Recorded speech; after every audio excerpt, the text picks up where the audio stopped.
Estamos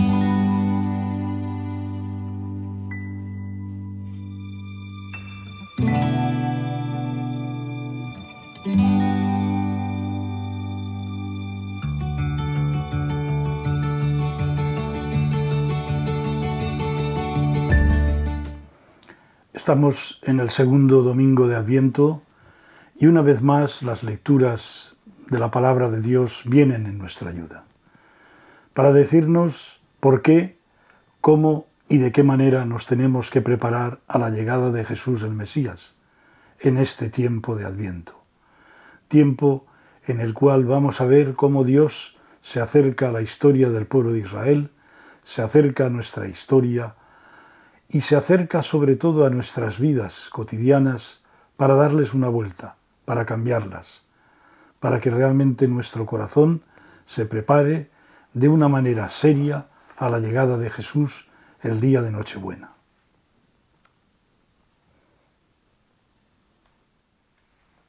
Segundo domingo de Adviento, ciclo B, 10 de diciembre de 2023. Lectura del libro de Isaías. Consolad, consolad a mi pueblo, dice vuestro Dios. Hablad al corazón de Jerusalén. Gritadle que se ha cumplido su servicio y está pagado su crimen, pues de la mano del Señor ha recibido doble paga por sus pecados.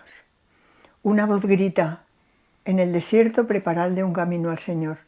Allanad en la estepa una calzada para nuestro Dios. Que los valles se levanten, que montes y colinas se abajen, que lo torcido se enderece y lo escabroso se iguale. Se revelará la gloria del Señor y la verán todos juntos. Ha hablado la boca del Señor. Súbete a un monte elevado, heraldo de Sión. Alza fuerte la voz, heraldo de Jerusalén. Álzala, no temas. Di a las ciudades de Judá: aquí está vuestro Dios. Mirad, el Señor Dios llega con poder y con su brazo manda. Mirad, viene con él su salario y su recompensa le precede. Como un pastor que apacienta el rebaño, reúne con su brazo los corderos y los lleva sobre el pecho. Cuida él mismo de las ovejas que crían. Muéstranos, Señor, tu misericordia y danos tu salvación. Voy a escuchar lo que dice el Señor. Dios anuncia la paz a su pueblo y a sus amigos. La salvación está cerca de los que le temen y la gloria habitará en nuestra tierra. La misericordia y la fidelidad se encuentran, la justicia y la paz se besan. La fidelidad brota de la tierra y la justicia mira desde el cielo. El Señor nos dará la lluvia y nuestra tierra dará su fruto. La justicia marchará ante él y sus pasos señalarán el camino. Muéstranos, Señor, tu misericordia y danos tu salvación. Lectura de la segunda carta del apóstol San Pedro. No olvidéis una cosa, queridos míos, que para el Señor un día es como 1000 años y 1000 años como un día. El Señor no retrasa su promesa, como piensan algunos, sino que tiene paciencia con vosotros, porque no quiere que nadie se pierda, sino que todos accedan a la conversión. Pero el día del Señor llegará como un ladrón. Entonces los cielos desaparecerán estrepitosamente, los elementos se disolverán, abrasados, y la tierra, con cuantas obras hay en ella, quedará al descubierto. Puesto que todas estas cosas van a disolverse de este modo, qué santa y piadosa debe ser vuestra conducta mientras esperáis y apresuráis la llegada del día de Dios. Ese día los cielos se disolverán según su promesa. Esperamos unos cielos nuevos y una tierra nueva, en los que habite la justicia. Por eso, queridos míos, mientras esperáis estos acontecimientos, procurad que Dios os encuentre en paz con Él, intachables e irreprochables. Lectura del Santo Evangelio según San Marcos. Comienza el Evangelio de Jesucristo, Hijo de Dios.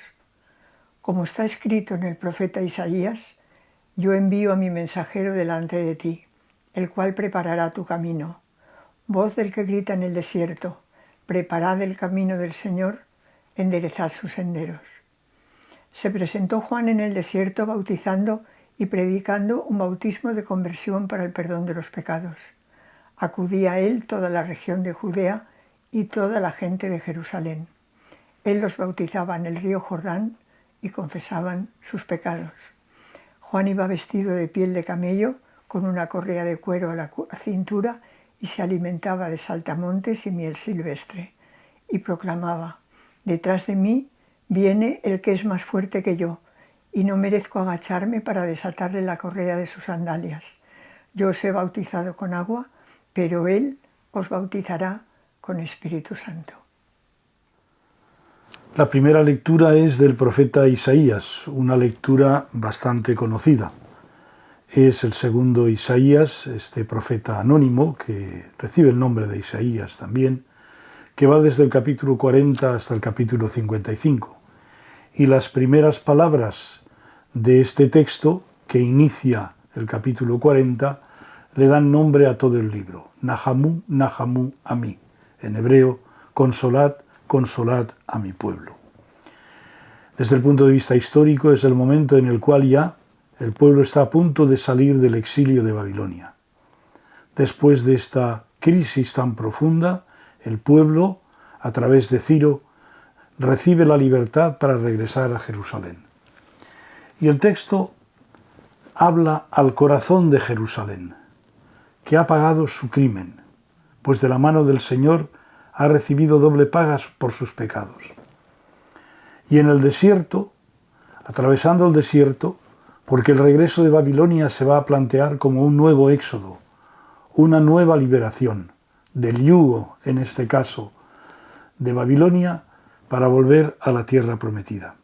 Pero para eso hace falta que todos los obstáculos desaparezcan.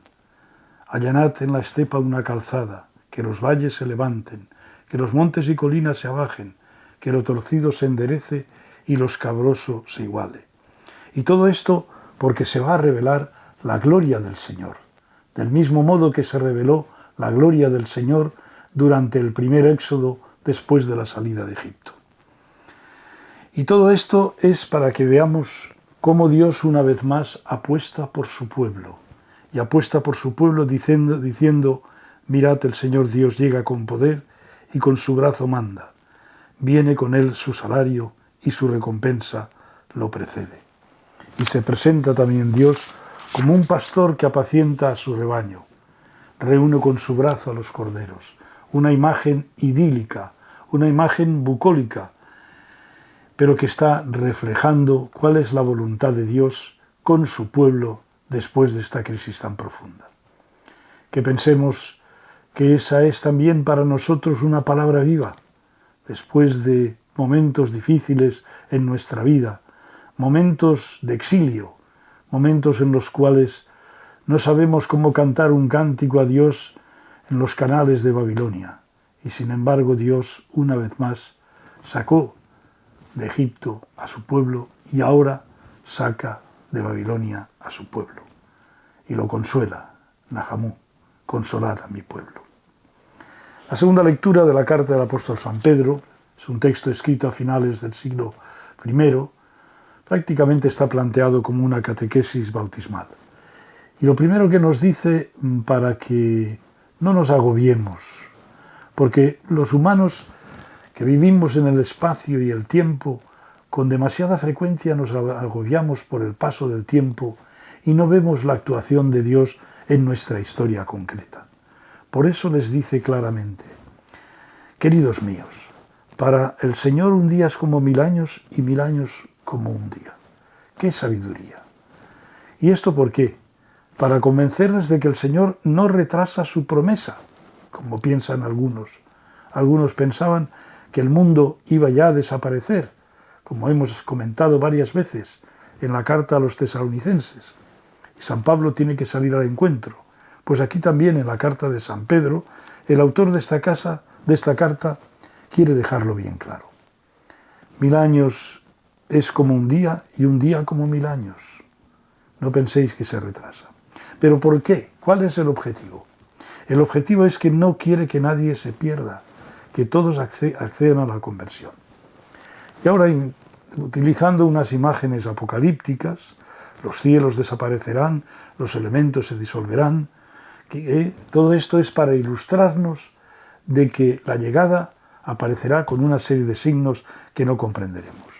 Pero lo más importante en el corazón de la lectura es cómo quiere que preparemos o que estemos preparados para la venida del Señor.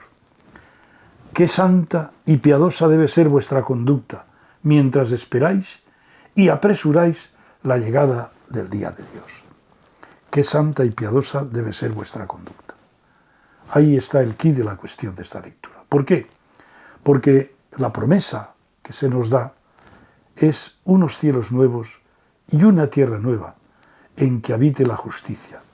Por eso es importante que Dios nos pille en esa conducta santa y piadosa, que nos encuentre en paz con Él, intachables e irreprochables.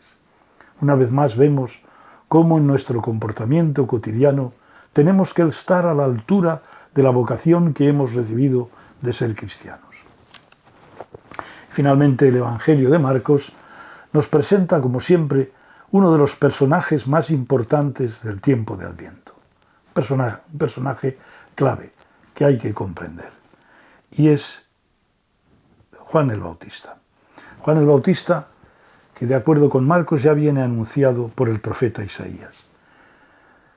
Evidentemente, como todos los grandes personajes de la historia, tanto la historia profana como en este caso la historia religiosa, tenían que estar precedidos por un heraldo, por un anuncio, por un mensajero. Viene alguien importante y tenemos que prepararnos para su llegada. Pues aquí vemos cómo Marcos nos recuerda al profeta Isaías: yo envío mi mensajero delante de ti, el cual preparará tu camino.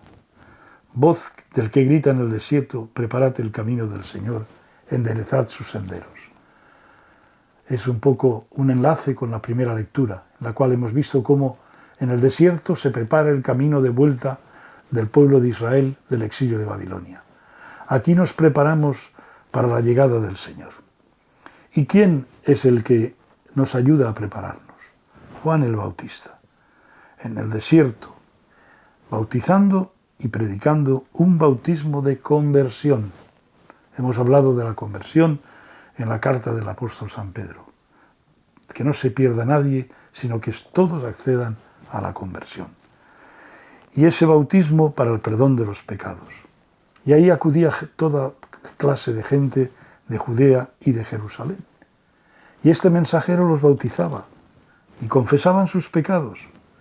Y Juan era todo un signo de sobriedad y de un personaje que vivía pendiente única y exclusivamente de la providencia y de Dios.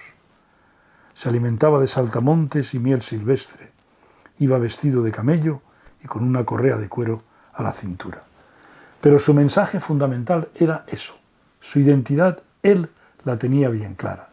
Y nosotros tenemos que tenerla bien clara también. Detrás de mí viene el que es más fuerte que yo, y no merezco agacharme para desatarle la correa de sus sandalias. Una expresión de profunda humildad. A pesar de ser un personaje que atraía a mucha gente, como hemos visto, para bautizarse y para confesar los pecados en el río Jordán, él deja bien claro: yo os he bautizado con agua, pero él os bautizará con Espíritu Santo. El Espíritu Santo es el que va a marcar la identidad de la llegada de Jesús. Ese Espíritu Santo que cuando llegue el momento en el río Jordán, justamente poniéndose a la cola de los que van a ser bautizados por Juan el Bautista, es el Espíritu Santo el que se hará presente. Y por lo tanto, es el Espíritu Santo el que sella a cada uno de nosotros en el momento del bautismo y para prepararnos a la llegada del Señor, que es lo que realmente Juan está haciendo. Preparémonos, confesando nuestros pecados, viviendo este tiempo de penitencia en el desierto y abriéndonos a la gracia de Dios que nos llega por medio del Espíritu Santo. Un breve comentario sobre las lecturas. El texto de Isaías es un canto de consolación que el profeta proclama al pueblo desterrado en Babilonia. El exilio ha destruido todas las seguridades que tenían los judíos. El Dios de Israel se había comprometido a sacar el pueblo de la esclavitud de Egipto. El profeta se atreve hacer la promesa de renovar la liberación por amor a su pueblo. Pero hay que allanar el sendero para que el pueblo tenga la experiencia de una nueva liberación. Dios no puede resistirse al clamor de los oprimidos y de los que sufren. Dios no falla nunca, aunque el pueblo haya sido infiel. Esta palabra nos viene en Adviento, tiempo de consolación y esperanza. La carta de Pedro nos habla de la venida del Señor. Dice que el Señor no retrasa su promesa y tiene paciencia con nosotros porque no quiere que nadie se pierda, sino que todos podamos acceder a la conversión. Nosotros esperamos unos cielos nuevos y una tierra nueva, en los que habite la justicia. Procuremos que Dios nos encuentre en paz con Él, intachables e irreprochables. Se inicia el Evangelio de Marcos presentando a Juan el Bautista. Juan está en el desierto, y el desierto es solo una etapa de la vida del pueblo. Es un símbolo de retiro, de penitencia, de conversión. El desierto es lo que está antes de la tierra prometida, pero también es el marco adecuado para anhelar y desear algo nuevo y radical. Eso le sucede a Juan. Presiente que algo nuevo está llegando, para lo que pide conversión. El bautismo de Juan y el bautismo cristiano están diferenciados por el Espíritu. No se trata solamente de penitencia. Los que seguían a Juan debían renunciar a su pasado. Los que siguen o los que seguimos a Jesús, además de eso, tendrán un espíritu nuevo. La conversión que propondrá Jesús debe llevar también el símbolo de la alegría.